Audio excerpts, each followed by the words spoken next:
King Midas ruled a kingdom overflowing with wealth, yet his heart was a hollow vault that no amount of coinage could ever fill. He spent his days in the dark, counting silver and whispering a single word. One afternoon, while digging through a forgotten corner of his treasury, his shovel struck a tarnished brass lamp. As he rubbed away the grime, a plume of violet smoke swirled into the air, forming the shape of a towering ancient genie. "I am the spirit of the vessel," the genie boomed. "For releasing me, I grant you one single wish." The king didn't hesitate. His eyes gleamed with a feverish light.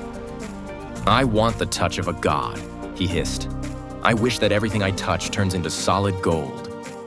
The genie's expression darkened with pity. "The gift is yours," he whispered, and vanished. At first, it was a dream.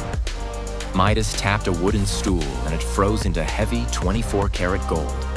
He ran through his palace like a madman. Velvet curtains became shimmering sheets of metal. Marble pillars transformed into pure bullion. Even the water in the fountain turned into a spray of frozen yellow pellets.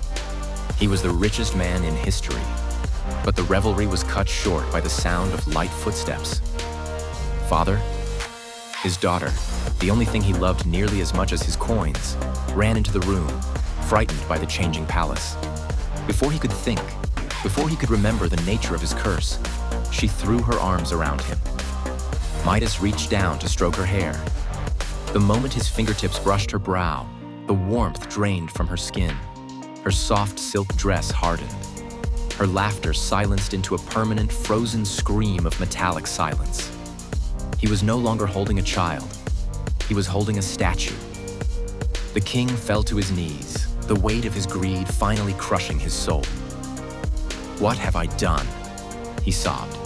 In a fit of absolute horror, he pressed his palms against his face, clutching his head as he wailed. But the magic did not falter. The gold crept across his skin like a silent frost. His tears, turning to golden beads, rolled down cheeks that were hardening into metal. In seconds, the king stood as a monument to his own avarice, a golden statue, presiding over a kingdom of silent, glittering death.